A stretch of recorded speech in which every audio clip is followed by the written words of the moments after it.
আসসালামু আলাইকুম বন্ধুরা, কেমন আছেন আপনারা? আশা করি সবাই ভালো আছেন। আলহামদুলিল্লাহ আমিও ভালো আছি। আবারও একটি নতুন ভিডিও নিয়ে আপনাদের সঙ্গে চলে এসেছি মিজানুর রহমান আজারি ওয়াচ। আপনারা যারা যারা মিজানুর রহমান আজারি ওয়াচ শুনতে ভালোবাসেন তারা ফুল ভিডিওটি দেখতে থাকেন, আশা করি ভালো লাগবে।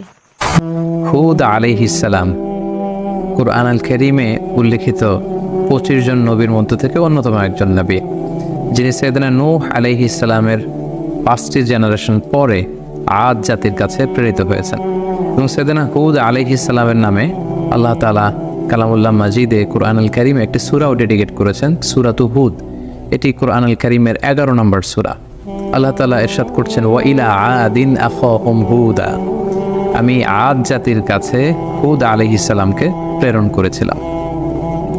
এই আদ জাতি আহকাফ এলাকায় বসবাস করত, যেটি সূরাতুল আহকাফে আল্লাহ তাআলা আমাদেরকে জানিয়েছেন। আল্লাহ ইরশাদ করছেন, ওয়াজকুর আখা আদিন ইয আনযারা কওমাহু বিল আহকাফ, হে নবী আপনি কুরাইশদেরকে আদ জাতির কাছে প্রেরিত হুদ আলাইহিস সালামের ঘটনা আপনি তাদেরকে শোনান, যিনি আহকাফবাসীদেরকে সতর্ক করেছিলেন।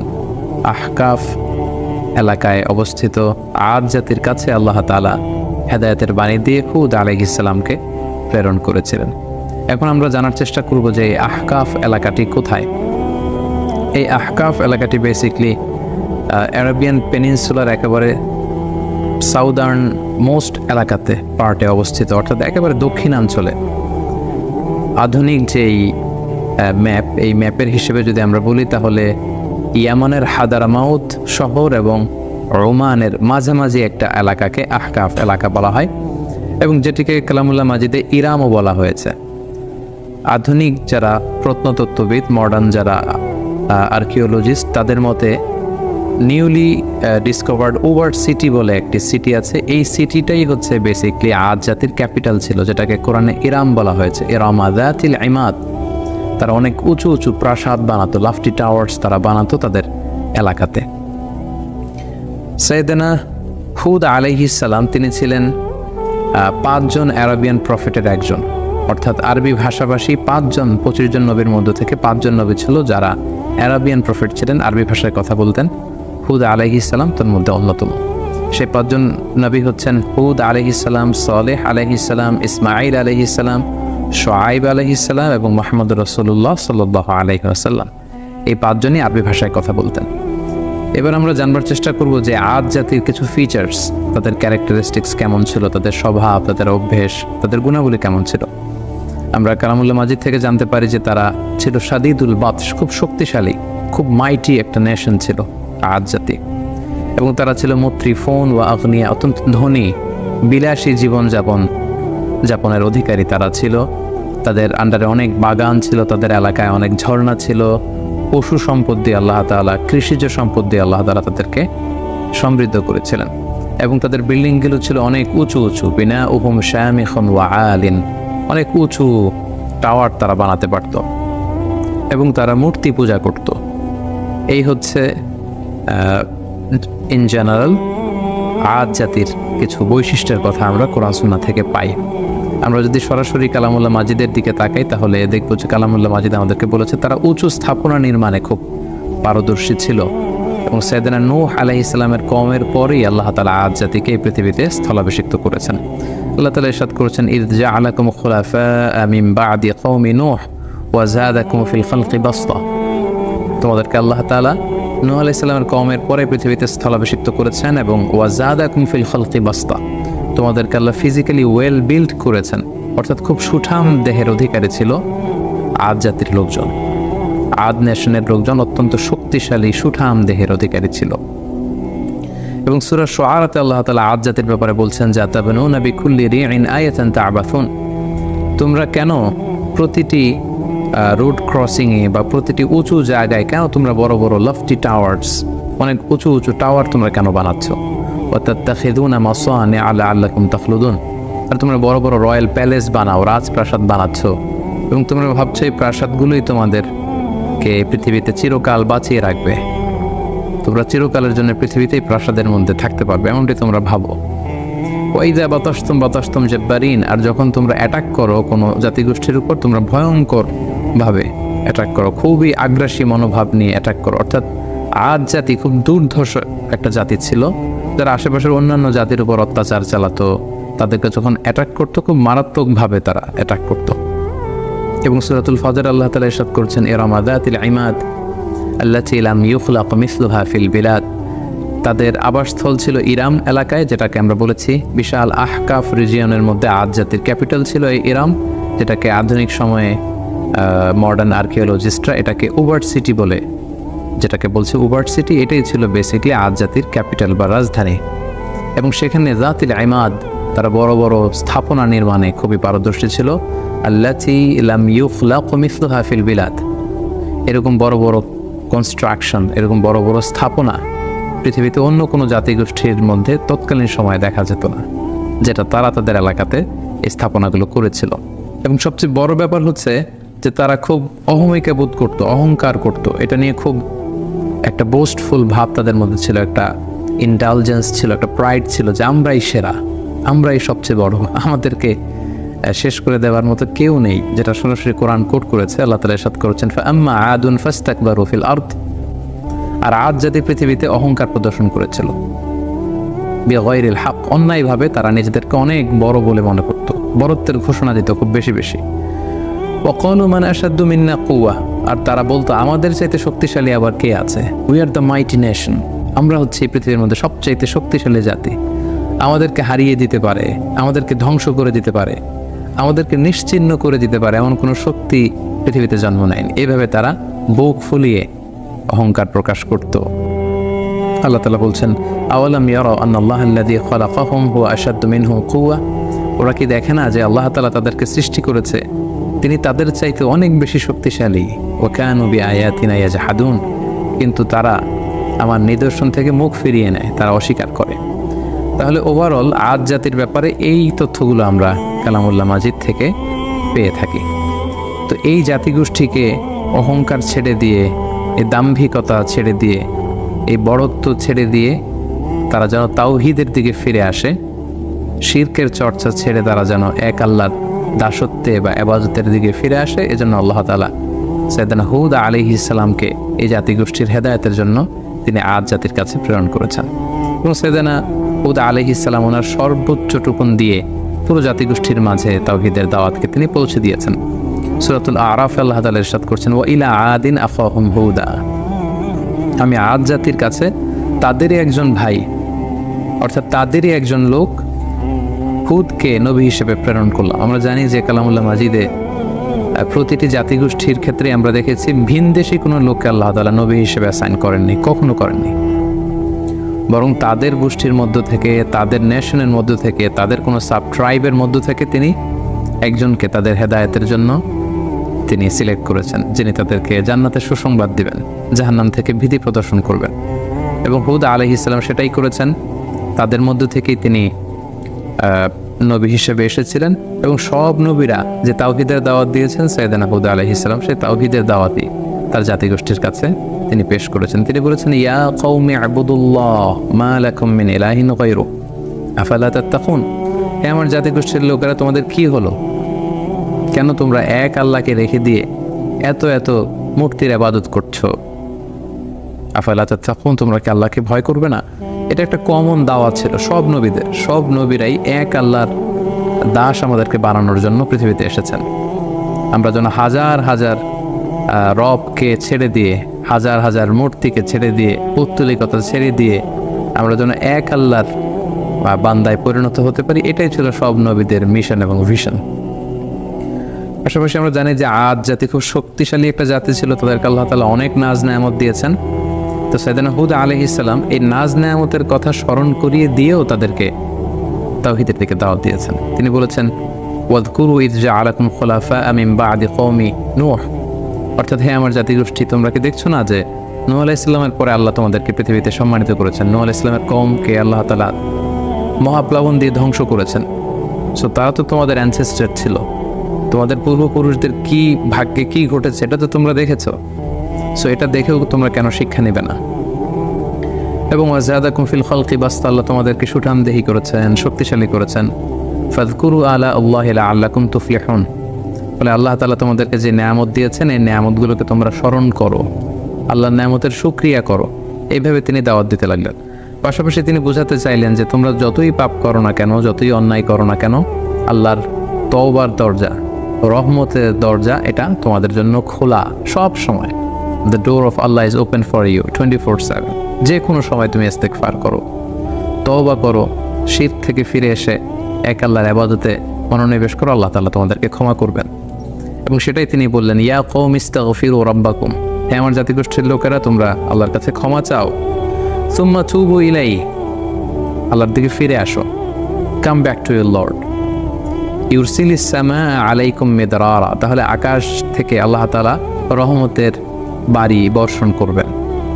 ওয়া ইয়াজিদুকুম কুওয়াতান ইলা কুওয়াতিকুম, এখন যে শক্তিমত্তা আছে এটাকে আল্লাহ আরো বাড়িয়ে দিবেন, আরো শক্তিশালী জাতিতে তোমরা রূপান্তরিত হবে। ওয়ালা তাতাওয়াল্লাউ মুজরিমিন, আর তোমরা অবাধ্যতা করে পাপাচারিতায় মগ্ন হয়ে মুখ ফিরিয়ে নিও না। সাইয়েদনা হুদ আলাইহিস সালাম এভাবে তিনি জাতিগোষ্ঠীর হেদায়েতের জন্য দাওয়াত দিতে লাগলেন, তাওহীদের বাণী তিনি শোনাতে লাগলেন। কিন্তু আমরা জানি যে বেশিরভাগ নবী তাদের এলাকাতে খুব বেশি ওয়েলকাম তাদেরকে জানানো হয়নি, বরং তাদের দাওয়াতকে প্রত্যাখ্যান করা হয়েছে। এবং আদ জাতির ক্ষেত্রেও ঠিক এটাই ঘটেছে। তাদের রেসপন্স কেমন ছিল এই দাওয়ার পরে আমরা সেটা যদি দেখি, তাহলে কালামুল্লাহ মাজিদ আমাদেরকে বলছে তাদের রেসপন্স ছিল এরকম, ক্বালু ইয়া হুদু মা জি'তানা বিবাইয়িনা, হে হুদ তুমি যে নবী কি প্রমাণ আছে, আমাদের তো বিশ্বাস হয় না। ওমা নাহনু বিতারিকি আলিহাতিনা আন কওলিক, তোমার এই কথায় তো আমরা আমাদের বাপ দাদা রেখে যাওয়া মূর্তিগুলোকে ছেড়ে দিতে পারি না। তুমি কি বলতে চাচ্ছ যে আমাদের পূর্বপুরুষরা ভুল করে গিয়েছে? আমরা তো এগুলো ছেড়ে আসতে পারি না। ওমা নাহনু লাকা বিমুমিনিন, তোমার কথায় আমরা বিশ্বাস করি না। তারা আরো বলতো, ক্বালু আজি'তানা লিতাফিকানা আন আলিহাতিনা, হে হুদ তুমি কি আমাদের ইলাহ বা উপাস্যদের থেকে আমাদের মুখকে ফিরিয়ে নিতে চাচ্ছ, সরিয়ে দিতে চাচ্ছ? আর তুমি বলছো যে আমরা যদি মূর্তির পূজা ছেড়ে না দিই তাহলে আযাব আসবে।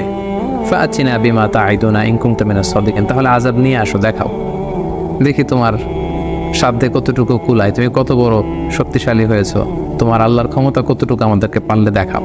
তুমি যে আযাবের কথা বলছো সে আযাব আমাদেরকে চাক্ষুষ দেখাও, যদি তুমি সত্যবাদী হয়ে থাকো। এইভাবে সাইয়েদনা হুদ আলাইহিস সালামের দাওয়াতি কথাকে, আহ্বানকে তারা প্রত্যাখ্যান করে তুচ্ছ তাচ্ছিল্যের সাথে ওনাকে পুরো আদ জাতি তারা রিজেক্ট করলো। সাইয়েদনা হুদ আলাইহিস সালাম শেষবারের মতো তাদেরকে ওয়ার্নিং করলেন এবং বললেন যে এক আল্লাহর ইবাদত যদি তোমরা মেনে না নাও তাহলে তোমাদের উপর ভয়ঙ্কর শাস্তি আসবে, ভয়ঙ্কর শাস্তি। মেঘমালা দিয়ে, প্রচণ্ড বাতাস দিয়ে আল্লাহ তোমাদেরকে ধ্বংস করে দেবেন। তারা বললেন যে ফাতিনা বিমা তাঈদুনা ইন কুনতা মিনাস সাদিকিন, তাহলে দেখাও, সে শাস্তি যদি আসার হয়ে থাকে তাহলে নিয়ে আসো, দেখি কতটুকু শাস্তি আসতে পারে। অতঃপর আল্লাহ তাআলা সাইয়েদনা হুদ আলাইহিস সালামকে বললেন, এই জাতিগোষ্ঠীর উপর অচিরেই আমি শাস্তি পাঠাবো। আল্লাহ তাআলা ইরশাদ করছেন, ফালাম্মা রাআউহু আরিদান মুস্তাকবিলা আওদিয়াতিহিম ক্বালু হাদা আরিদুম মুমতিরুনা, হঠাৎ দেখা গেল পুরো আদ জাতির ওই এরিয়াতে, দ্য এন্টায়ার ভ্যাসিনিটিতে চারদিকে শুধু মেঘ আর মেঘ, মেঘমালা, একেবারে ক্লাউডি একটা সিচুয়েশন। এবং এরকম মেঘমালা তারা কখনো জমা হতে দেখেনি তাদের আকাশে, এবং সেটা দেখে তারা তো মহা খুশি। কারণ এই মরু এলাকাতে যখন মেঘমালা আকাশে উড়ে বেড়ায় এবং সেগুলো যখন ঘনীভূত হয়, বৃষ্টি হয়, এটা তাদের জন্য kind of mercy and blessings, এটা রহমত। কারণ এতে করে তাদের জমিন উর্বর হবে, এতে করে তাদের পশুগুলোর উট, তারপর মেষ, ভেড়া, এগুলোর খাবারের যোগান হবে, গাছপালাগুলো সবুজ তৃণলতায় ভরপুর হয়ে যাবে পুরো এলাকা। তারা এই মেঘমালা দেখে মহা খুশি। তারা এই মেঘমালা দেখে সবাই আনন্দ উৎসবের জন্য ঘর থেকে বের হয়ে আসলো এবং তারা বললো, হ্যাঁ আর মুমতিরুনা, এটা তো চমৎকার মেঘমালা, এই মেঘ থেকে বৃষ্টি হবে আর রহমের বৃষ্টিতে ভিজবে জমিন, আমাদের পুরো জমিন উর্বর হয়ে উঠবে। আল্লাহ তাআলা বললেন, বাল হুয়া মাস্তাআজালতুম বিহ, এটা রহমতের বৃষ্টি নয়, তোমরা যে আযাব চেয়েছিলে যে হে হুদ তুমি পারলে নিয়ে আসো, দেখাও, এটা সে আযাবের একটা নিশানা। আমি প্রচণ্ড বাতাস দিয়ে তোমাদের ধ্বংস করব। রিহুন ফিহা আযাবুন আলিম, অচিরেই এমন বাতাস বইবে যাতে তোমাদের ধ্বংস রয়েছে। ঠিকই সাইয়েদনা হুদ আলাইহিস সালামের যে ওয়ার্নিং পুরো জাতিগোষ্ঠীর জন্য তিনি দিয়েছিলেন যে আল্লাহর ইবাদত যদি তোমরা না করো, মূর্তি পূজা যদি তোমরা না ছাড়ো, এই শিরকের অন্ধকার রাস্তা ছেড়ে তোমরা যদি আলোর পথে না আসো, প্রচণ্ড আযাব তোমাদেরকে পাকড়াও করবে। সে আযাব আল্লাহ তাআলা পাঠালেন। আল্লাহ তাআলা সূরা হাক্কাতে বলছেন, ওয়া আম্মা আদুন ফাউহলিকু বিরিহিন সরসরিন আতিয়া, প্রচণ্ড ঝঞ্ঝা বিক্ষুব্ধ বাতাস আল্লাহ তাআলা পাঠালেন, violent wind storm with cold wave, প্রচণ্ড শৈত্যপ্রবাহ, প্রচণ্ড ঠান্ডা ঝড়ো হাওয়া। তারা যখন বাইরে বের হয়ে আসলো, প্রচণ্ড গরমের মধ্যে থেকে হঠাৎ করে ওয়েদারটা টার্ন করে ঠান্ডা হতে লাগলো। ঠান্ডা হতে হতে প্রচণ্ড ঠান্ডায় পুরো এলাকার মধ্যে প্রচণ্ড শৈত্যপ্রবাহ শুরু হয়ে গেল এবং প্রচণ্ড ঠান্ডা ঝঞ্ঝাবায়ুতে, এই ঠান্ডা ঝড়ো হাওয়াতে এলাকার লোকজন আর বাইরে অবস্থান করতে পারলো না, সকলে ঘরের ভেতরে চলে গেল। আল্লাহ তাআলা বলছেন, সাখখারাহা আলাইহিম সাবআ লায়ালিন ওয়া সামানিয়াতা আইয়াম, টানা 7 রাত 8 দিন এই প্রচণ্ড শৈত্যপ্রবাহে পুরো এলাকাটাকে আল্লাহ নাস্তানাবুদ করে দিলেন। প্রত্যেকটা মানুষ প্রচণ্ড ঠান্ডায় তারা যে যেখানে ছিল প্রত্যেকের ঘরে সেখানে মৃত্যুবরণ করলো। হুসুমান ফাতারাল কওমা ফিহা সারআ, আল্লাহ তাআলা বললেন, নবী হে, আপনি যদি তখন থাকতেন, আদ জাতির উপর এমন ভায়োলেন্ট উইন্ড স্টর্ম আমি পাঠিয়েছি শৈত্যপ্রবাহের সাথে, পুরো নেশন ওয়াইড ডিস্ট্রাকশন ছিল সেটা। আপনি থাকলে দেখতে পেতেন যে ফাতারাল কওমা, পুরো জাতিটা একসাথে, ফিহা সারআ, ভূলুণ্ঠিত হয়ে জমিনে উপর হয়ে পড়েছিল, চিৎপটাং হয়ে পড়েছিল। তাদেরকে দেখলে আপনার মনে হতো কান্নাহুম আজাজু নাখলিন খাওয়াবিয়া, এগুলো যেন কেমন যেন ভেঙে যাওয়া খেজুর গাছ। অনেক খেজুর গাছ আছে অনেক দিন পুরনো হয়ে যাওয়াতে এটা ভেঙে মাটিতে লুটিয়ে থাকে, ভুলুণ্ঠিত হয়ে থাকে। পুরো আদ জাতির নাসিবে আমি এটাই রেখে দিয়েছিলাম। প্রচণ্ড ঠান্ডা বাতাসে, প্রচণ্ড ঝড়ো হাওয়া দিয়ে, শৈত্যপ্রবাহের মধ্য দিয়ে, রিহিন সারসার, ঝঞ্ঝা বিক্ষুব্ধ বাতাস দিয়ে আমি এই জাতিটাকে ধ্বংস করে দিয়েছি। এবং আপনি দেখলে বুঝতে পারবেন না, পুরো এলাকাটার এমন ভয়ঙ্কর অবস্থা আমি আল্লাহ তাআলা করে দিয়েছি, আপনি দেখলে বুঝতেই পারবেন না যে এখানে এরকম মাইটি নেশন, এরকম শক্তিশালী একটা জাতি এখানে ছিল। এটা দেখে বোঝারই উপায় নেই। সম্মানিত শুধু ঠিক এভাবেই এই পৃথিবী থেকে এরকম একটি মাইটি নেশনের বিদায় ঘটেছে আল্লাহ তাআলার অবাধ্যতার কারণে, অহংকার প্রদর্শনের কারণে। সাইয়েদনা হুদ আলাইহিস সালামের আনিত এই দাওয়াতকে প্রত্যাখ্যান করবার কারণে পুরো জাতিগোষ্ঠীকে আল্লাহ তাআলা ধ্বংস করে দিয়েছে। এই হুদ আলাইহিস সালামের পুরো জীবনী থেকে আমরা কি শিখতে পারি? আমরা যদি কিছু লাইফ লেসন এখান থেকে নিতে চাই, তাহলে আমরা প্রথমেই বলবো, 1 নম্বর যেটা আমরা শিখতে পারি যে আল্লাহ তাআলা যদি আমাদেরকে কোনো নেয়ামত দিয়ে থাকেন, আমাদের কৃতজ্ঞ হওয়া উচিত, গ্রেটফুল হওয়া উচিত, শুকরিয়া জ্ঞাপন করা উচিত, শুকরগুজার হওয়া উচিত। তাদেরকে আল্লাহ তাআলা বাস্তাতান ফিল খালক, সুঠামদেহী বানিয়েছেন, শক্তিশালী বানিয়েছেন, বড় বড় টাওয়ার বানানোর সুযোগ করে দিয়েছেন, প্রতিপত্তি দিয়েছেন, শান শওকত দিয়েছেন, কিন্তু তার বিপরীতে এগুলোর শুকরগুজার তারা হয়নি। আল্লাহ তাআলা শুকরিয়া না করে তারা সেখানে অহংকার প্রদর্শন করছিল, নিজেদের বরত্বের ঘোষণা দিচ্ছিল। সো এই শিক্ষাটি আমরা নিতে পারি, আল্লাহর কোনো নেয়ামত পেলে যেন আমরা নেয়ামতের শুকরিয়া করি। আল্লাহ তাআলা বলছেন, লা ইন শাকারতুম লা ইয়াজিদান্নাকুম ওয়া লা ইন কাফারতুম ইন্না আযাবি লাশাদীদ। যদি তোমরা আমার নেয়ামতের শুকরিয়া করো, আমি আল্লাহ তাআলা এই নেয়ামতকে আরো বহুগুণ বাড়িয়ে দেব। আর যদি না শুকরি করো, তাহলে জেনে রাখো আমার শাস্তি বড় ভয়ঙ্কর। 2 নম্বর যে শিক্ষাটি আমরা পাই সেটা হচ্ছে আমাদের হিস্ট্রি থেকে শিক্ষা নেওয়া উচিত, অর্থাৎ ইতিহাস থেকে আমাদেরকে শিক্ষা নিতে হবে। একটা কথা বলা হয় এরকম যে ইতিহাসের সবচেয়ে বড় শিক্ষা হচ্ছে যে মানুষ ইতিহাস থেকে শিক্ষা নিতে চায় না। কারণ আমরা কালামুল্লাহ মাজিদের আয়াত থেকে আমরা জানতে পেরেছি, ইমিডিয়েটলি আফটার কওমে নূহ তারা পৃথিবীতে এসেছিল। আদ জাতিকে আল্লাহ তাআলা নূহ আলাইহিস সালামের কওমের পরেই মহাপ্লাবন দিয়ে যখন পুরো নূহ আলাইহিস সালামের মুশরিক কওমকে আল্লাহ ধ্বংস করেছেন, তারপরে আদ জাতি এসেছিল। সো তাদের হাতের নাগালেই ছিল সেই ঘটনা, কিভাবে বন্যা হয়ে পুরো পৃথিবীবাসী শেষ হয়ে গিয়েছিল আল্লাহ তাআলার অবাধ্যতার কারণে। সো এটা ভুলে যাওয়াটা তাদের জন্য বুদ্ধিমত্তার পরিচয় ছিল না, বরং সেখান থেকে তাদের শিক্ষা নেওয়া দরকার ছিল। সো এটাও আমরা এখান থেকে শিখলাম যে ইতিহাস যেন আমরা ভুলে না যাই, আমরা যেন ইতিহাস থেকে শিক্ষা নিতে পারি। 3 নম্বর যে শিক্ষাটি আমরা এখান থেকে পেতে পারি সেটা হচ্ছে অহংকার এবং ঔদ্ধত্যের শেষ পরিণতি হচ্ছে ধ্বংস। আল্লাহ তাআলা তাদেরকে অনেক শক্তি দিয়েছেন, তারা অনেক শক্তিশালী একটি জাতি ছিল, মাইটি নেশন ছিল, কিন্তু তাদের অহংকার এবং ঔদ্ধত্যের কারণে কিন্তু আল্লাহ তাআলা ধ্বংস করে দিয়েছেন। কারণ অহংকারকারীদেরকে আল্লাহ তাআলা কখনোই পছন্দ করেন না। হাদিসে কুদসিতে, সুনান ইবনে মাজায় একটি হাদিস এসেছে, হাদিসে কুদসি, সেখানে আল্লাহ তাআলা ইরশাদ করছেন, আল কিবরিয়া উ রিদাই, অহংকার হচ্ছে আমার চাদর, ওয়াল আযামাতু ইজহারি, আর বড়ত্ব হচ্ছে আমি আল্লাহর লুঙ্গি। ফামান নাযাআনি ওয়াহিদাম মিনহুমা আলকাইতুহু ফিন-নার ওয়ালা উবালি, যে আমার এই চাদর ধরে টান দেয়, অর্থাৎ যে অহংকার করতে চায়, যে নিজেকে নিজের বরত্বের ঘোষণা দিতে চায়, সে কেমন যেন আমার চাদর, আমার লুঙ্গি ধরে সে টান দিচ্ছে। সো যে আমার অহংকারের এই এই চাদর ধরে টান দেয় তাকে আমি জাহান্নামে নিক্ষেপ করবো। ওয়ালা উবালি, আই ডোন্ট কেয়ার। আল্লাহ বলেন তাদের দিকে আমি ভ্রুক্ষেপ করবো না। বিশ্বনবীর জন্য মানুষের কত ভালোবাসা, বিশ্বনবীর জন্য মানুষের কত মায়া, আর তার বিপরীতে আবু জাহিলার প্রতি ঘৃণা গোটা বিশ্বের মানুষের আসলে নেই। কারণ আবু জাহিল বলো জঙ্গি, বিশ্বনবী বলো মুজাহিদ, ঠিক না? ফেরাউন হচ্ছে জঙ্গি আর মুজাহিদ হচ্ছে সাইয়েদনা মুসা আলাইহিস সালাম। সাইয়েদনা ইব্রাহিম আলাইহিস সালাম হচ্ছে মুজাহিদ। তাহলে জঙ্গিটাকে নাম বলেন, আরো জোরে বলেন। এখনো যারা ইসলামের পক্ষে কথা বলে তারা মুজাহিদ। আজকের এই ইদ্রিসিয়া বাগানে যারা এসেছে প্রত্যেকটা দিনের এক একটা মুজাহিদ ছিল, ঠিক না? আর যারা ইসলামের বিপক্ষে কথা বলে, ইসলামের বাদ দিতে চায়, এক একটা জঙ্গি ছিল, ঠিক না? আমরা মুজাহিদ হতে চাই, আমরা ডান বলতে চাই, আমরা নবীদেরকে মডেল হিসাবে মানতে চাই, ঠিক না? এজন্য আল্লাহ বললেন ওয়াহাদাল বালাদিল আমিন, এই নিরাপদ শহরের কসম। নিরাপদ শহরের নাম হলো মক্কা। এই মক্কার পূর্ব নাম ছিল বাক্কা। মক্কার আগে নাম কি জানেন?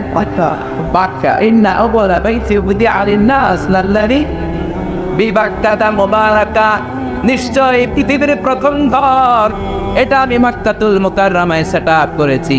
আর মক্কার আগের নাম ছিল বাক্কা। মক্কার আগের নাম কি? এখন মক্কায় অনেক হোটেল আছে, হোটেলের নাম ফুন্দুক বাক্কা, মানে বাক্কা হোটেল। সুবহানাল্লাহ বলে এই বাক্কা শহরকে আল্লাহ কোরআনে বলেছেন মৌমুল পুরা, সব শহরের নাম। ওমান দাখালাহু কানা আমিনা, যারা এই শহরে প্রবেশ করবে তাকে নিরাপত্তা দেবে। মক্কা শহর কি যে চমৎকার শহর, a city that never sleeps anymore। যে শহরটা কখনো ঘুমায় না।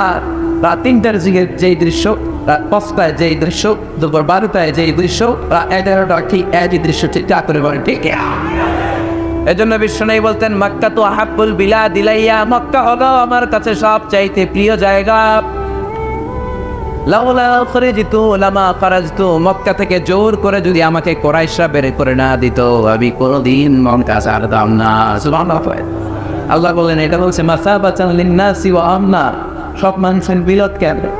কাবায় যখন আজান হয় তখন মৌমাছির বাসার দিকে মৌ পোকাগুলো যেমনি বন বন বন বন করে ছুটে, সবগুলো মুসল্লি কাবা ঘরের দিকে ছুটতে থাকে, চিৎকার করে পড়েন সুবহানাল্লাহ। কাবার আজান শুনেছে? আল্লাহু আকবার, আল্লাহু আকবার, আল্লাহু আকবার,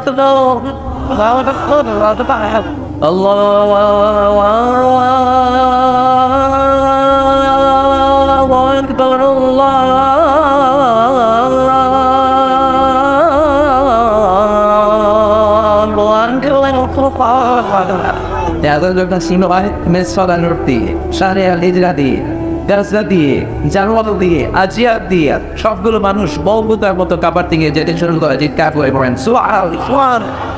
শায়েখ আব্দুর রহমান আস-সুদাইস বলে ইস্তাকিমু ওয়া'তাদিলু, আকিমুস সুফুফাকুম ওয়া'তাদিলু, আল্লাহু আকবার। আল্লাহু আকবার বললে লক্ষ লক্ষ মুসল্লিরা কাবা চারদিকে সেনাপতির কমান্ড আসার সাথে সাথে যেমনি মুহূর্তের মধ্যে গোল হয়ে দাঁড়িয়ে যাও, লক্ষগুলো মুসল্লি, লক্ষ লক্ষ মুসল্লি 5 সেকেন্ডের ব্যবধানে সব গোল হয়ে দাঁড়িয়ে যায়, ঠিক যায়। সুবহানাল্লাহ, সুবহানাল্লাহ। এজন্য আল্লাহ বলেন এটা হলো বরকতের জায়গা, নিরাপত্তার জায়গা। প্রতিদিন কাবা ঘরকে কেন্দ্র করে রব্বুল আলামিন 120টা রহমত নাযিল করে থাকে। কয়টা? জোরে বল। 7টা রহমত যারা তাওয়াফ করে, 7 টার্নস মেক আ তাওয়াফ। কাবার একটা কর্নারে একটা স্টোন আছে, ব্ল্যাক স্টোন, হাজারুল আসওয়াদ। এটাতে কিস করলে জীবনের সব গুনাহ এই স্টোনে পাথরটা টেনে নিয়ে যায়।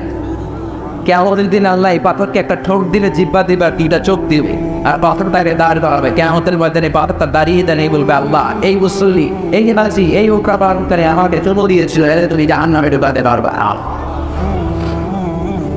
120টা রহমতের মধ্যে থেকে সিজ্জিনা লিল তাহিফিন, 60টা রহমত তাওয়াফকারীদের জন্য। 40 লিল মুসল্লি, 40টা রহমত যারা কাবার চারদিকে নামাজ পড়ে তাদের জন্য। ওয়াল 20 লিন নাযিরিনা ইলাল কাবা, বাকি 20টা রহমত যারা তাওয়াফ করে না, নামাজও পড়ে না, শুধু কাবার দিকে নজর করে তাকিয়ে থাকে। কাবার দিকে নজর ধরে তাকালেই সব। যেতে মনে চায় না? কাবারে দেখতে মনে চায় কার? আব্দুল্লাহ আল্লাহ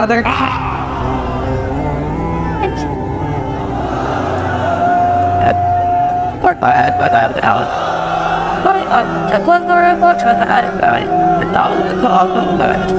course, it was like, there was no shut light. I need to do. That's it. I want to stop. Well, I decided dog. এই দাওয়ার জিয়ারতের আমাদের নসিব হয় আওয়াজ করে সবাই পড়েন আমিন।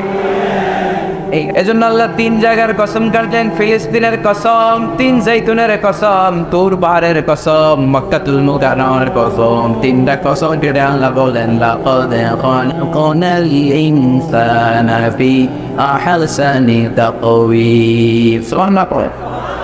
কসম কাটলেন 3টা, চিৎকার করে বলতে হবে কয়টা? 3টা কসম কেটে কত গুরুত্বপূর্ণ একটা কথা বলবেন, এটা না শুনেই চলে যাবেন। আল্লাহ বললেন লাকাদ খালাকনাল ইনসানা ফি আহসানি তাকওয়িম, আমি মানুষকে অসাধারণ চমৎকার এক আকৃতি দিয়ে তৈরি করেছি। সোয়ান মানুষের আকৃতি গঠন যে কত সুন্দর আপনি কল্পনাও করতে পারবেন না। যার হিউম্যান অ্যানাটমি, প্রাণীবিদ্যা বা মরফোলজি, আকৃতি সংক্রান্ত জীববিদ্যা নিয়ে পড়াশোনা করে তারা বুঝবে মানুষের চেহারার সাথে পৃথিবীর কোনো প্রাণীর কোনো মিল আছে?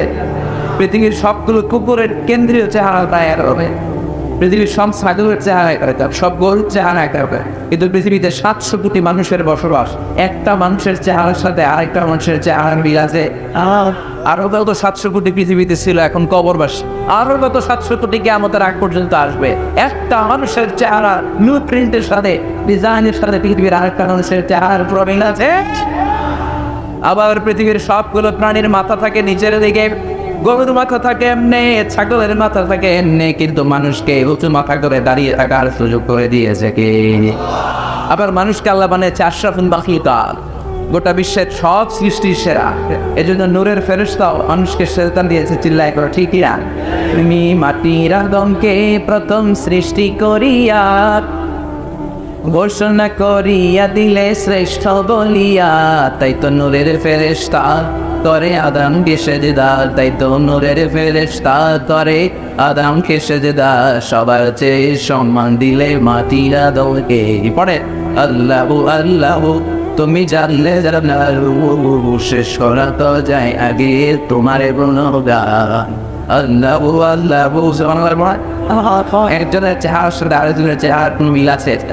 চিল্লায় করে এজন্য রব্বুল আলামিন বলেন ওয়ামিন আয়াতিহি خلق السماوات والأرض واختلاف ألسنتكم وألوانكم إن في ذلك لآيات للعالمين। আল্লাহ বলেন আমার সৃষ্টির মধ্যে অন্যতম সৃষ্টি আকাশ জমিন সৃষ্টি, মানুষের ভাষার ভিন্নতা, গায়নের ভিন্নতা। এই যে বাঙালিরা আমরা বাক্যন ভাষায় কথা বলি, চিৎকার করে বলেন আমাদের ভাষা কি? ইংল্যান্ডেও কি বাংলায় কথা বলে? সিঙ্গাপুরে আপনার একটু মনে করছেন পৃথিবীর সবাই বাংলাদেশ কথা কয় না, এক একজনের ভাষা এক একটা। আমি সর্বপ্রথম বাংলাদেশ থেকে বের হয়েছি 2008 সালে। আমি মিশরে যখন যাই গভর্নমেন্ট স্কলারশিপে, তো অর্থ মন্ত্রণালয় 2007-এ আমি ফার্স্ট হলাম সারা বাংলাদেশ, আল্লাহর মেহেরবানি। তখন ইজিপশিয়ান গভর্নমেন্ট আমাকে স্কলারশিপ দিয়ে পৃথিবীর সবচেয়ে বড় যে university, Al Azhar university, the biggest and the oldest Islamic university ever in the world, ওটাতে নিয়ে গেল। তো 11 জনের এক বাহিনী নিয়ে আমরা গেলাম 2018 সালের শুরুর দিকে। তো ওই প্রথম আমার বিদেশের সফর। প্রথমে কুয়েতে ছিলাম, কুয়েত থেকে কায়রো, সেখানে আমাদেরকে বরণ করা হলো, নিয়ে যাওয়া হলো মাদিনাতুল বুউস আল ইসলামিয়া, ফরেন ইন্টারন্যাশনাল স্টুডেন্ট ইসলামিক হোস্টেলে। এই প্রথম আমি বিদেশিদের মাঝখানে যে এদিকে আবিষ্কার বলল, এইদিকে তাকায় ওইদিকে তাকাই, সুবহানাল্লাহ, কৌতুলসের নেয়ামত। এক একজন এক এক ভাষায় কথা কয়। আমি বাংলায় বললে আমার ইংল্যান্ডের ফ্রেন্ডরা বুঝে না, আবার ইংল্যান্ডের ফ্রেন্ডরা ইংরেজিতে বললে আরবরা বুঝে না, আর আরবরা যখন হাবিবি আহমেদ কোয়াইস এরকম বলা শুরু করে চাইনারা বুঝে না, আর চাইনারা যখন একজন আরেকজনের সাথে ইয়াম ফিয়াম জিয়াম খিয়াম খিয়াম এরকম শুরু করে আমরা কিছুই বুঝি না। সুবহানাল্লাহ পড়ে। এই যে ভাষার ভিন্নতা, এটার তাফসীর আমি ঘরে বুঝতে পেরেছি যখন মিশরে গিয়েছি। এরপরে আল্লাহ বললেন ওয়াখতিলাফু আলওয়ানিকুম, তোমাদের চামড়ার ভিন্নতা, আমার চামড়া যেমন আপনার চামড়া তেমন, ওনার চামড়া তেমন, এক বাবার 5 ছেলে, একটা কাপলা আর একটা কালা আর একটা শ্যামলা। আসলে ওইখানে যে আমি প্রথম আফ্রিকান ছেলেদের দেখলাম। আমি প্রথম যেদিন গেলাম মাগরিবের নামাজে আমরা যখন ঢুকেই দেখি আল্লাহু আকবার, students of more than 100 nationalities they are coming to offering salah maghrib। মাগরিবের নামাজ পড়ার জন্য হোস্টেল থেকে, যে হোস্টেলে ঢুকলাম 100টা দেশের ছাত্র থাকতো, 100টার বেশি। এদিক থেকে চায়নারা আসতেছে, ওইখান থেকে Indonesia, Singaporean, American, Australian, Bangladeshi, Pakistani, African আসতেছে। এই প্রথম আমার জীবনে আমি নিকো মানুষ দেখেছি, কালো মানুষ। নিকো কুচকুচে কালা, পাতিলার তলা কি কালা, ইটস কাল। হাসি দিলে শুধু তাদের দাঁত দেখা যায়, কিন্তু অনেকে আছে দেখতে কাল, কলিজাটা দুধের মতো সাদা আছে না, আবার অনেকে আছে দেখতে সাদা কিন্তু ভিতরটা কুচকুচে কালো আছে। প্রথম আমি মাগরিবের সালাত পড়ে সালাম ফিরে দেখি ডান দিকে মনকার, বাম দিকে রাখি। ডান দিকে আফ্রিকা ইয়া বল কুচকুচে কাল, বাম দিকে আরে আফ্রিকা, আমি দেখে দিছি তো দৌড়ান কে আপনার বন্ধু বই কয় কি বই আমার বন্ধু বললো, হ্যাঁ 100টা বেশি দেশের ছাত্র এখানে পড়বেন, সব তো বাঙালিরা না। এই প্রথম আমি কুচকুচে নিখো লোকদের দেখেছি। আমার বাসার নামে থাকতো এক চায়না, তার পাশে পাকিস্তান, তার পাশে সেনেগালের এক হ্যাফলি রাজনীতি। সেনেগালের রাজধানী হলো ঢাকার। তো ও বললো ওই ছেলেটার নাম হচ্ছে আব্দুল ফাত্তাহ। আমার বাবা মিজান, আমার বাবা সেনেগালের সবচেয়ে বড় মুফাসসির। সেনেগালের নির্বাচনের আগে, নির্বাচনী প্রচারণার আগে শহরের মন্ত্রীরা আমার বাবার কাছ থেকে দোয়া নিয়ে তারপরে নির্বাচনী প্রচারণায় নামে। বুঝতে পারলাম সব দেশেই ক্ষমতায় যাওয়ার জন্য ইসলামকে তেল মালিশ করা দরকার আছে না। এদেশেও দেখবেন নির্বাচনের আগ দিয়ে টুপির কোম্পানিগুলো লাভ, টুপির সব বিক্রি শেষ, নির্বাচন নাই, টুপিও নাই, চিল্লা একদম ঠিক। আব্দুল ফাত্তাহ আমারে বললো, আমার বাবা অনেক বড় হয়। একদিন আমার রুমে এসেছে, আমার একটা ফ্রিজ ছিল সেখানে ঠান্ডা পানির জন্য, এসে আমার হাতের সাথে হাত বসে আর কয়, hey bad Mizan, how did you become so white? আমি এত কালার আমি বললাম, আব্দুল ফাত্তাহ সাদা তো আমি ইচ্ছা করে ওই নাই, আমার সাদা বানিয়ে পাঠিয়েছে কে? তোমাকে কালো বানিয়ে দুনিয়ায় পাঠিয়েছে কে? আব্দুল ফাত্তাহ বলে, মিজান সাদার কালো যেই আমরা যেটাই বই কেটে দিলে কিন্তু এক রঙের লাল আপনাকে রক্ত বেরোবে, ঠিক না? কালো আর ঘন এ তো বাইকে কেমন, ভিতরে সবাই এই জন্য আল্লাহ বলে, there is no difference, কোনো পার্থক্য নাই, there is no difference between black and white, between upper and lower, between the richer section of the society and poorer section of the society, between the prime minister, between the president, between the member of the parliament and rickshaw puller, factory worker. One is completely equal, 100% equal, totally equal in the eyes of Islam. চিন্তা করে বলে ঠিক না? ইসলাম বলে সাদা কালোয় পার্থক্য নাই, ধনী গরিবের পার্থক্য নাই, নর্মেলের সামনে পার্থক্য নাই, প্রধানমন্ত্রী আর প্রিয় বা খাওয়া আল্লাহর কাছে কোনো পার্থক্য নাই। আল্লাহর কাছে কিয়ামতের দিন সেই সবচেয়ে সেরা, ইন্না আকরামাকুম ইনদাল্লাহি আতকাকুম, যার হৃদয়ে আল্লাহর ভয় বেশি সেই আল্লাহর কাছে সেরা। চিল্লায় ঠিক না? হৃদয়ে আছে আল্লাহর ভয়, আর বলতে ভুলে যায় না, আল্লাহর প্রেম ছাড়া এই দুনিয়ায় কারো কাছে কোনো কিছু চাই না। রাতের আধারের জানালা সেজে তাতে রয়, দু চোখের অশ্রুতে নদী যেন বয়, ছলনার আশানি যতই আসুক পেছনে ফিরে বসে তাকায় না। যাদের হৃদয়ে আছে আল্লাহর ভয় তারা কবু পরে ভুলে যায় না। আল্লাহর প্রেম ছাড়া এই দুনিয়ায় কারো কাছে কোনো কিছু চাই না, কারো কাছে কোনো কিছু চাই না। চিল্লাই ঠিক না? আল্লাহর কাছে সেরা জানাম তোরে তাকওয়া বেশি। এজন্য রব্বুল আলামিন ডেকে বলে, গোলাম লাকাদ খালাকনাল ইনসানা ফি আহসানি তাকওয়িম, আমি মানুষের চেহারাটা আকৃতিটা সবচাইতে সুন্দর করে তৈরি করেছি। সবচেয়ে সুন্দর মানুষ, মানুষের চেয়ে সুন্দর কেউ হতে পারে? এজন্য বিশ্বনবী শিখিয়েছেন, তোমার সুন্দর চেহারাটা নিয়ে যখন আয়নার সামনে দাঁড়াবা, তখন পড়বা আল্লাহুম্মা হাসানতা খলকি ফাহসিন খুলুকি। এর মানে আল্লাহ আমার চেহারাটা যেমনি আপনি সুন্দর করেছে, আমার কলিজাটাও সুন্দর করে দেন। পড়েন আমি এই দোয়াটা পারেন না সবাই? আয়নার সামনে যে বিশ্বনবী এই দোয়া করতে বলেছে, আমার সাথে সাথে আওয়াজ করে সবাই পড়েন আল্লাহুম্মা হাসানতা খলকি ফাহসিন খুলুকি। আওয়াজ করে আল্লাহুম্মা হাসানতা খলকি ফাহসিন খুলুকি। হে আল্লাহ, আমার চেহারা যেমনি সুন্দর করেছ, আমার চরিত্রটাও সুন্দর করে দাও। আল্লাহ বলতেন মানুষের চেহারাটা যে কত সুন্দর মানুষ জানেন? এই যে সেটিং, যেখানে চোখ দরকার ওইখানে চোখ দিয়েছে গে, নাক দরকার নাক দিছে গে, মুখ দরকার মুখ দিছে গে, কান যেখানে দরকার কান দিছে গে। দেখেন এই যে কানের সেটিংটা কত অশান্ত। এই কান দুইটা এখানে না থেকে এই কান যদি এই বগলের নিচে দিতে আল্লাহ কথা কর, আর এই কান যদি এই বগলের নিচে নিত, তাহলে আজকের আপিল শোনার জন্য আপনাদের সবার এইভাবে বড় লাগতো। কথা কর, এমনি কান চাপা দিয়ে রাখলে কথা বোঝা যেত। চোখ যেখানে সেটিং দরকার ওইখানে 2 ইঞ্চি উপরে যদি কপালে হইতো ফুটবল খেলতে পারতেন, পথে হেড নিজের চোখ 2টা টেনের মধ্যে বলতে হবে, ঠিকই না? কি যে সেটিং, আবার কানের ভেতরে পেছনে পেছনে রাস্তা দিয়েছে, এয়ার ক্যানেল বলে এটারে, কি বলে? অনেকে মনে করে এমনি এমনি দিস, এমনি এমনি কিছুই দেয় না, সবগুলোর পেছনে কোর্সের ইফেক্ট আছে, কারণ আছে। এই পেছানো এয়ার ক্যানেল না থাকলে, রাস্তা না থাকলে আপনি কোনো কথা শুনতেই পেলেন। এই যে সাউন্ড ওয়েভ, শব্দ তরঙ্গ ইহারে ভেসে আমাদের শ্রবণ ইন্দ্রিয়ের ভেতরে শোনার আবেগ জানায়। আমি কথা বললে এটাই ক্যানেল দিয়ে ঘুরে ঘুরে যেতে হবে। এই ক্যানেল যদি কাইটা দেওয়া হয়, আপনি হয়ে যাবেন কান কাটা রমজান। কি হবে? কিছুই শুনতে পাবেন। এটা লাগ, এটা দিয়ে ঢুকবে, ঢুকে ভিতরে একটা এয়ার ড্রাম আছে, কি আছে? ড্রাম আছে। এই ড্রামের ভেতর দিয়ে এই সাউন্ড ওয়েভটা ঘুরতে থাকে, ঘুরে আমাদের দেহে 206টা হাড্ডি, দেহের সবচেয়ে ছোট হাড় বা হাড্ডিটা কানের ভেতরে নেস।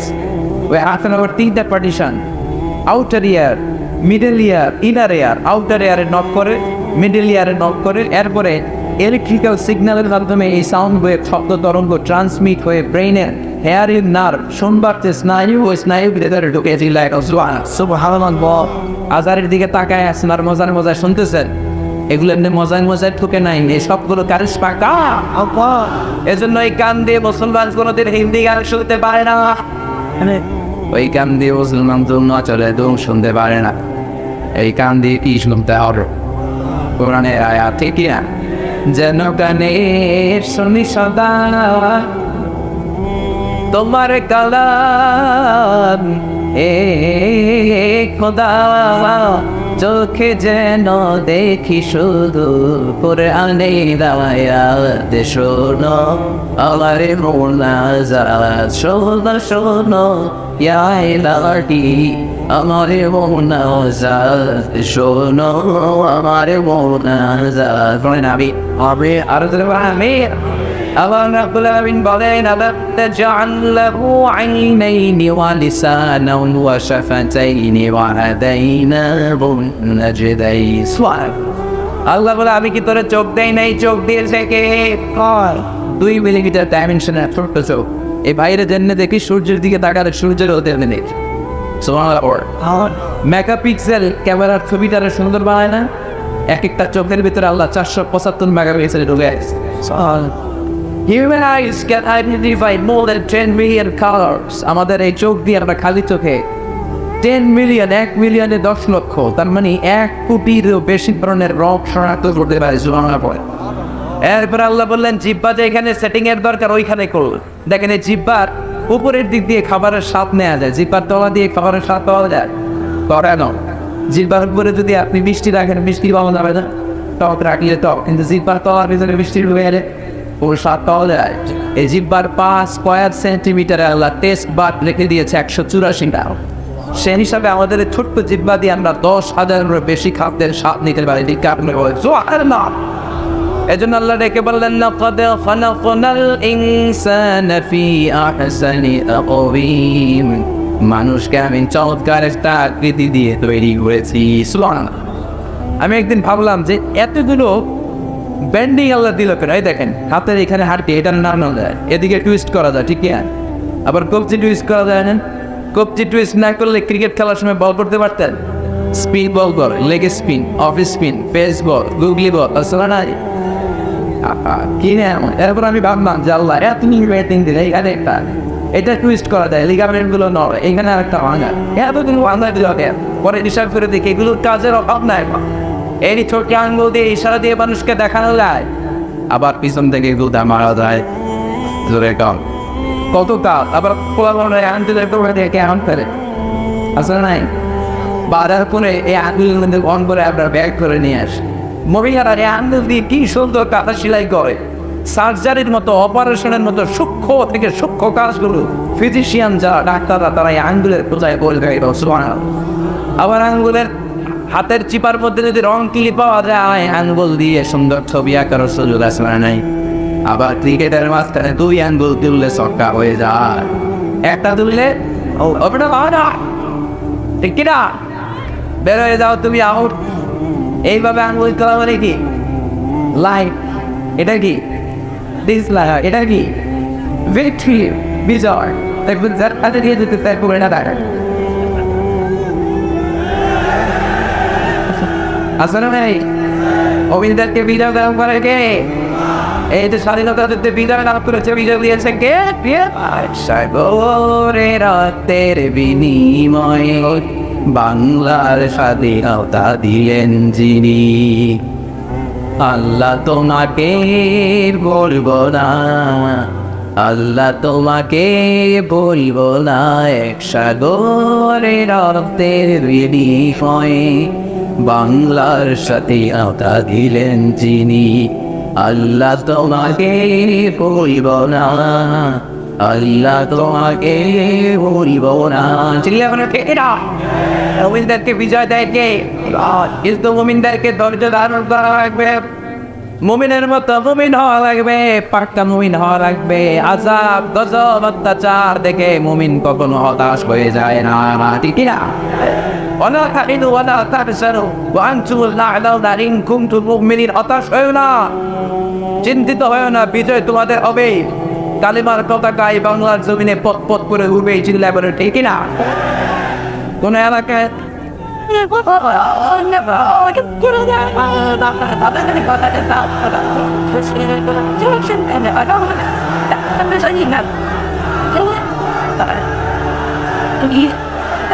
find out hearing something that it couldn't not that's where I'm looking about I think about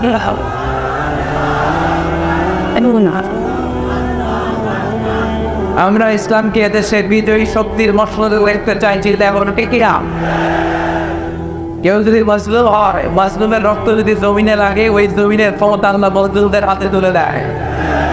রাত্রি যত গভীর হয়, সুবহে সাদিকের সময় কাছে আসতে থাকে, গর্ভবতী নারীর পেটের ব্যথা যত বাড়তে থাকে, নতুন মেহমান আসার সময় বাড়তে থাকে, তেমনি ইসলামের পক্ষের শক্তির উপর অত্যাচার যত বাড়তে থাকে, কালিমার বিজয়ের সময় কাছে আসতে থাকে। এজন্য ইসলামের বিজয়কে কেউ ঠেকায় রাখতে পারবে না।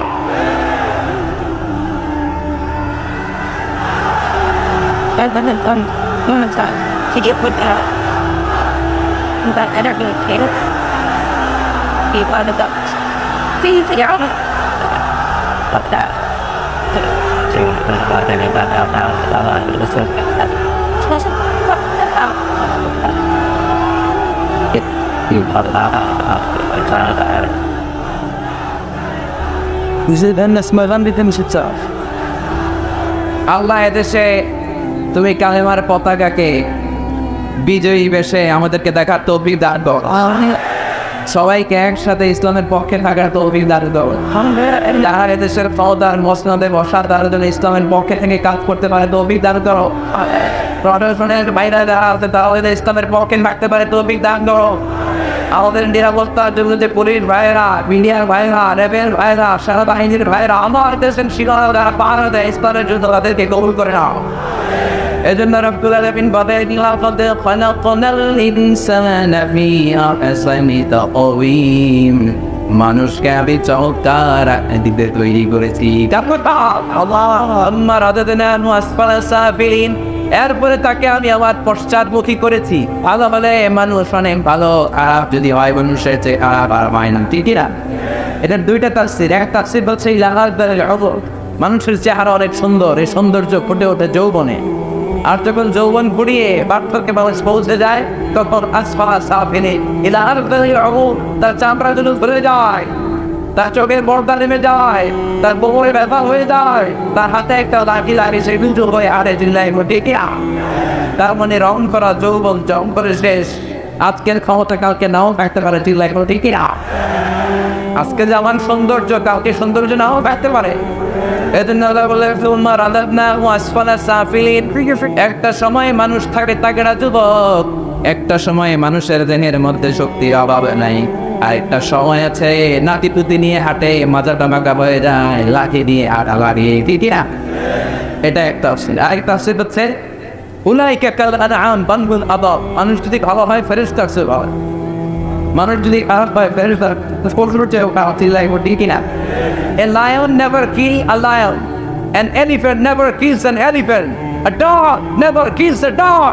একটা কুকুর একটা কুকুরে মারে না, সিংহ সিংহরে মারে না, হরিণ হরিণরে মারে না, হাতি হাতিরে মারে না, কিন্তু মানুষ মানুষকে মারে, ঠিক না? একটা হাতি আর একটা হাতির 20 টুকরা 40 টুকরা 30 টুকরা করে না, কিন্তু একটা মানুষকে সময় মারেই না, 30 টুকরা 40 টুকরা করে বস্তাবন্দি করে, ঠিক না? মানুষ জনপদের পর জনপদ নিশ্চিত করে দেয়, বোমা মেরে খবর উড়িয়ে দেয়, মানুষ মেরে বেসা কার করে দেয়, ঠিক না? এজন্য আল্লাহ বলে সুম্মা রাদাদনাহু আসফালা সাফিলিন, মানুষকে অনেক সম্মান দিলাম, সুন্দর চেহারা দিয়ে বানালাম। মানুষ যদি খারাপ হয় মানুষ অনেক খারাপ হয়ে যায়। তবে ইল্লাল্লাযীনা আমানু, যারা ঈমান এনেছে ও আমিলুস সলিহাত, নেক কাজ করেছে, ফালাহুম আজরুন গায়রু মামনুন, তাদের সওয়াব কোনদিন শেষ হবে। যারা ঈমান আনে, যারা সৎ কর্ম করে, তাদের স্থান জান্নাত। চিৎকার করে বলতে হবে তাদের স্থান কি? মালিক তুমি জান্নাতে, তোমার কাছে আমায় একটি ঘর বানিয়ে দিও, একটি ঘর বানিয়ে দিও। ভিডিওটি ভালো লাগলে একটি লাইক কমেন্ট ও শেয়ার করে পাশে থাকবেন বন্ধুরা। যারা যারা শেষ পর্যন্ত ভিডিওটি দেখেন তাদের জন্য অনেক অনেক ভালোবাসা থাকলো বন্ধুরা। আরও নতুন নতুন ভিডিও পেয়ে চ্যানেলটিকে সাবস্ক্রাইব করে পাশে থাকবেন বন্ধুরা। ভালো থাকবেন, ধন্যবাদ।